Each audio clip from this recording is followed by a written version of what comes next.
నిన్ను అన్యజనులకు వెలుగుగా ఉంచియున్నాను. అపోస్తుల కార్యములు 13:47.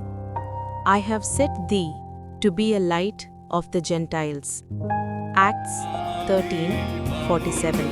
వెలిగించువాడు నా చీకటిని వెలుగుగా చేయును. జలరాశుల నుండి బలమ